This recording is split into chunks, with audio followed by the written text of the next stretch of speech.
እስቲ የምትበሳጭ አንተ ሁሉ ጊዜ ተስፋ የምትቆርጥ የምትናደድ እና ውስጥህ እረፍት ያጣ ሰላም የሌለህ እስቲ 41 ስገድና አባታችን ሆይ በል።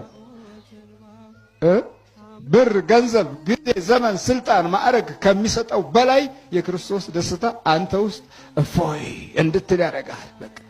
በቃ እኮ እንደዚህ እኮ ዝም እንድትል ያደርጋል። ዝምታህ ደግሞ አዘን ቁርቆዛ ያለበት አይደለም።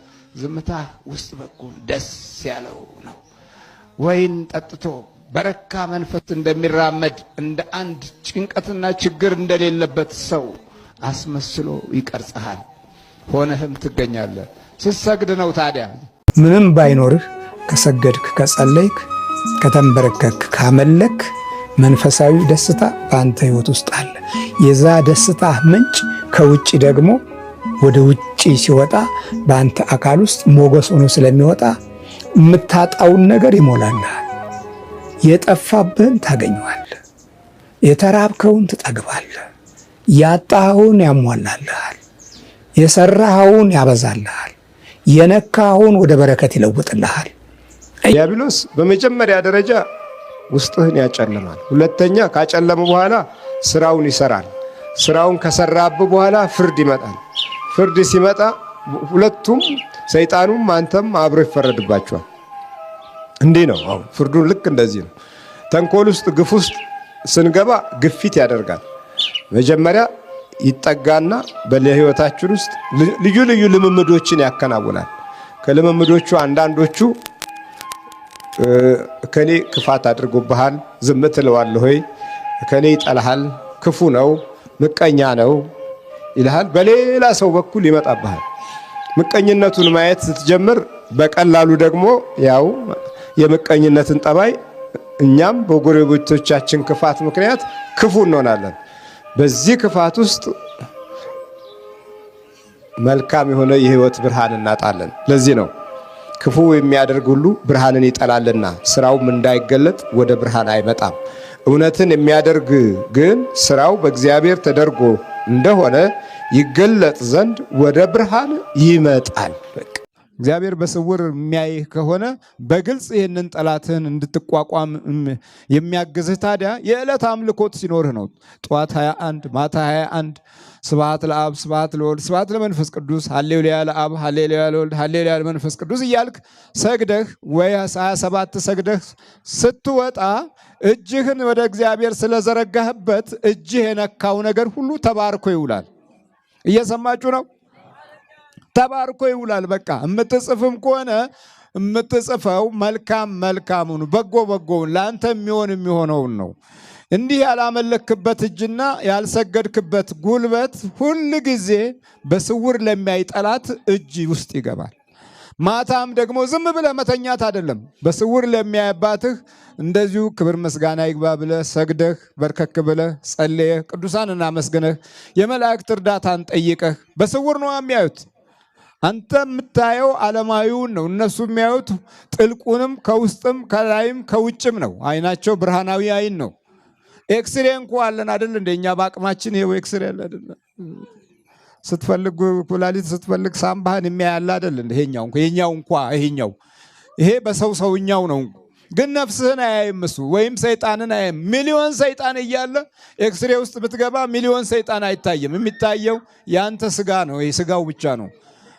እና በውስጥ ግን ብዙ ጠላት አለ። ያንን የሚያጠቃልህ በስውር የሚያይባትህ ነው። በስውር የሚያይባትህ በግልጽ ጠላትህን ይዋጋልሃል ማለት ነው። እዚህ የምታየው ሁሉ በስውር የገባ ነው እንጂ ሲገባ እኔ ገብቻለሁ ያለ ሰይጣን የለም። እኔ ያስኩት ያለ የለም። ግን ጸሎት ቤት ካለህ መንበርከኪያና መስገጃ ካለህ ሲገባም ታውቀዋለህ። የምታውቀው ምንድነው? መንፈሳዊ ነገርህ ላይ ንቃት እንዳይኖርህ ያደርጋል። የመጀመሪያው ትልቁ አሰራሩ እሱ ስለ መንፈሳዊ ነገር የሚሰማህን ስሜቶች ማጥፋት ነው። እዚህ ላይ ደግሞ 3 አይነት ስሜቶች አሉ። ወደዚህ ቀደም ብለህ ዝም ብለህ ቤተክርስቲያን ትመላለስ እንደሆነ ተመላልሶ ይለምዳል እሱ። ይሄ እንዲህ አይነት ለማዳ ሰይጣኖች አሉ። ለማዳ አንበሶች እንዳሉ ሁሉ ለማዳ ሰይጣኖች አሉ፣ ለማዳ አጋንንቶች አሉ። ይመላለሳል አብሮህ። ግን አንዳንድ መሰረታዊ ነገር ላይ ህይወትህ በጠላት እጅ መያዙ ይታወቃል። አንደኛ ልጸልይ ስትል ይጠፋል። ሁለተኛ እሰግዳለሁ ስትል አቅም ያንሳል። በጎ ነገር አደርጋለሁ ስትል ደግሞ ያምሃል፣ ውስጥህን በሐሳብ ያምሃል። ቸርነትን፣ ቅንነትን በህይወትህ እንዳትይዘው ይፈልጋል። ይሄ ዝም ብሎ ማቶስቶስና ወሬ ብቻ መንሸዋከክ ብቻ ያበዛብሃል። ይሄ በቃ ወደ ቤተ ክርስቲያን የገባ ሾካካ ነው ማለት ነው። ሾካካ ሰይጣን አለ። ሹክክ ይልና አብሮ በቃ እዚሁ ይለማመዳል። ከዛ እንዳውም ውጪ ከምትሰራቸው ክፋቶች ይልቅ የበለጠ እዚህ ተመሳስሎ ከአንተ ጋር የሚሰራው ክፋት ይበልጣል። ይሄ እንዲህ አይነቱ ሞላጫ ሰይጣን ነው እና ይመሳሰላል ማለት ነው።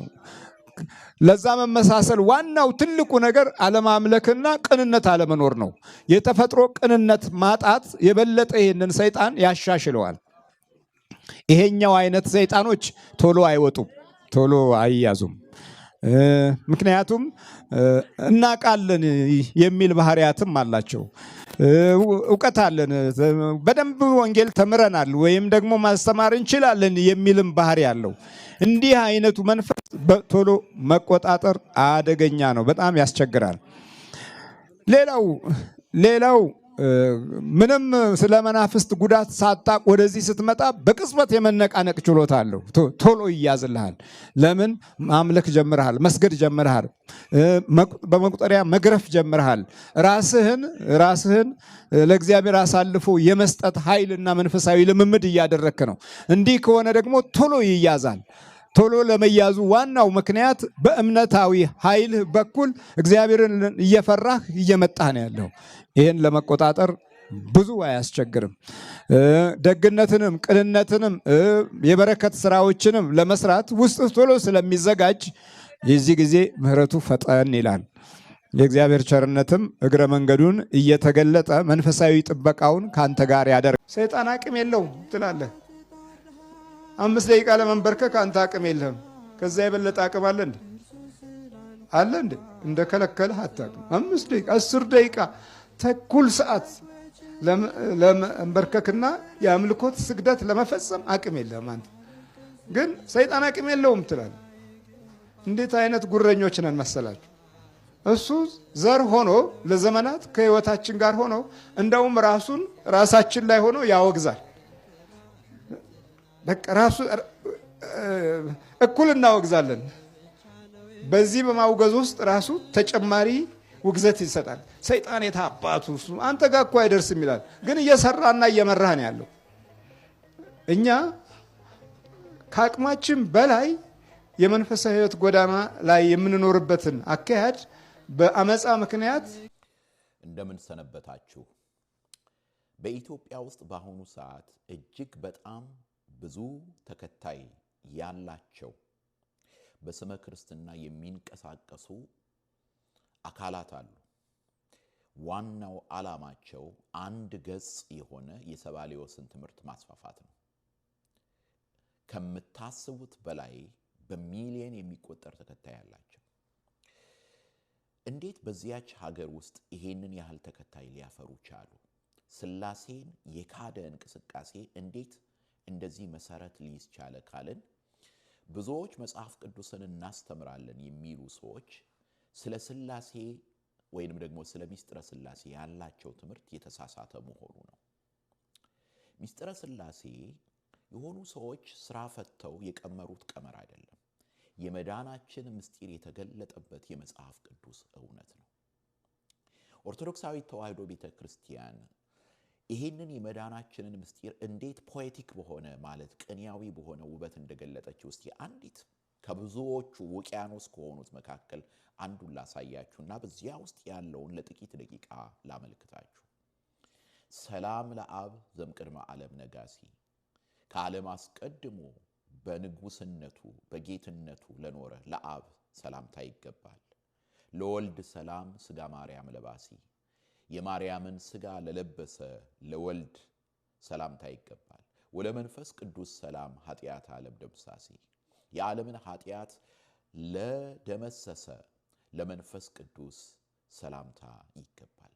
እጅግ በጣም አጭር 3 መስመሮች፣ ነገር ግን በውስጡ የእግዚአብሔር ቃል ሐዲስ ኪዳን በክርስቶስ የማዳን የቤዛነት ሥራ የተገለጠውን መሰረታዊ እውነት የገለጠ እውነት ነው። አሁን ያሰማዋችሁ። እግዚአብሔር አብ እርሱ ወዶን አንድ ልጁን ተቀዳሚ ተከታይ የሌለውን ልጁን ልኮልናል። እግዚአብሔር ወልድ ኢየሱስ ክርስቶስ ከእመቤታችን ከቅድስት ድንግል ማርያም እነሆ ሰው ሆኖ፣ ምክንያቱም ቃል ሥጋ ሆነ የአብርሃምን ዘር ነው የያዘው ይለናልና እዚህ ዕብራውያን ላይ። ያቺ የአብርሃም ዘር እመቤታችን ቅድስት ድንግል ማርያም ናት። ስለዚህ ከእርሷ ሰው የሆነው እግዚአብሔር ወልድ ነው። መንፈስ ቅዱስ ደግሞ በክርስቶስ የተከናወነው የቤዛነት ሥራ በእኔና በእናንተ ላይ እውን እንዲሆን ያደረገልን።